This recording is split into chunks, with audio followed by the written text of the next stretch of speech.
നമ്മുടെ immune system അഥവാ രോഗപ്രതിരോധ സംവിധാനം പലവിധ അസുഖങ്ങൾ നമുക്ക് വരുന്നത് തടയാനായിട്ട് പ്രൊട്ടക്റ്റ് ചെയ്യുന്നുണ്ട്.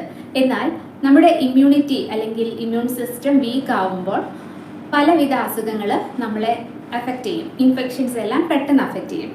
ഇമ്മ്യൂണിറ്റി കുറയുന്നതിൻ്റെ പ്രധാന കാരണം എന്ന് പറയുന്നത് അമിത മദ്യപാനം, അമിത പുകവലി, അമിതമായിട്ടുള്ള വണ്ണം അല്ലെങ്കിൽ ഒബീസിറ്റി, ന്യൂട്രീഷ്യൻസിൻ്റെ ഒക്കെ അഭാവം, അമിതമായിട്ടുള്ള സ്ട്രെസ്സ്, ചില മെഡിസിൻസിൻ്റെ അമിതമായിട്ടുള്ള ഉപയോഗം, അതുപോലെ ചില അസുഖങ്ങൾ അതായത് HIV അല്ലെങ്കിൽ ക്യാൻസർ, ഡയബറ്റീസ് പോലുള്ള അവസ്ഥകൾ വരുമ്പോൾ ഇമ്മ്യൂണിറ്റി കുറയാനുള്ള ചാൻസ് കൂടുതലാണ്.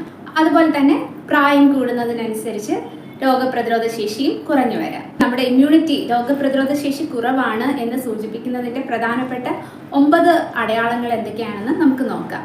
അതിൽ ആദ്യത്തേതാണ് പെട്ടെന്ന് ഇൻഫെക്ഷൻസ് അഫക്റ്റ് ചെയ്യുക, പെട്ടെന്ന് ജലദോഷം വരിക, പെട്ടെന്ന് പനി പിടിക്കുക. ഇങ്ങനെയൊക്കെ വർഷത്തിൽ 2-3 പ്രാവശ്യം മുതിർന്ന ഒരു വ്യക്തിയിൽ ജലദോഷം പനിയൊക്കെ വരുന്നത് സാധാരണയാണ്.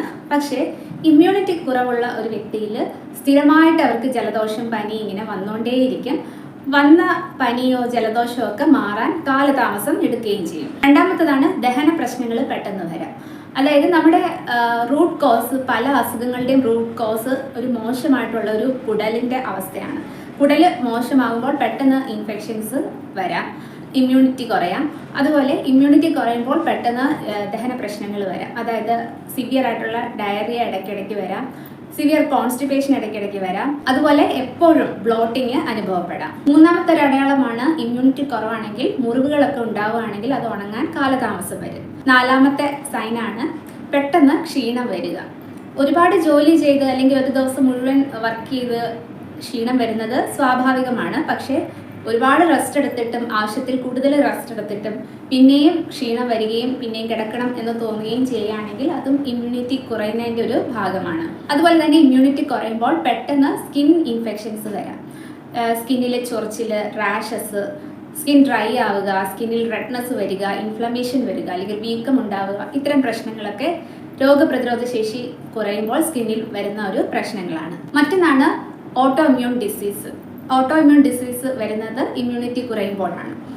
ഈ ഓട്ടോ ഇമ്മ്യൂൺ ഡിസീസ് എന്ന് പറയുന്നത് നമ്മുടെ ഇമ്മ്യൂൺ സിസ്റ്റം അല്ലെങ്കിൽ നമ്മുടെ രോഗപ്രതിരോധ സംവിധാനം അറിയാതെ തന്നെ നമ്മുടെ കോശങ്ങളെ അല്ലെങ്കിൽ നമ്മുടെ സെൽസിനെ അറ്റാക്ക് ചെയ്യുന്ന ഒരവസ്ഥയാണ് ഓട്ടോ ഇമ്മ്യൂൺ ഡിസീസ് വരുന്ന അവസ്ഥ എന്ന് പറയുന്നത്. കുട്ടികളുടെ രോഗപ്രതിരോധ ശേഷി കുറയുമ്പോൾ പെട്ടെന്ന് ഇൻഫെക്ഷൻസ് വരും. അതുപോലെ തന്നെ അവരുടെ ഗ്രോത്ത് ആൻഡ് ഡെവലപ്മെന്റ് ഡിലേ ആകും. അതേപോലെ അനീമിയ പോലുള്ള കണ്ടീഷൻസിൽ നമ്മുടെ രോഗപ്രതിരോധ ശേഷി കുറയാൻ സാധ്യതയുണ്ട്. അതുപോലെ നമ്മുടെ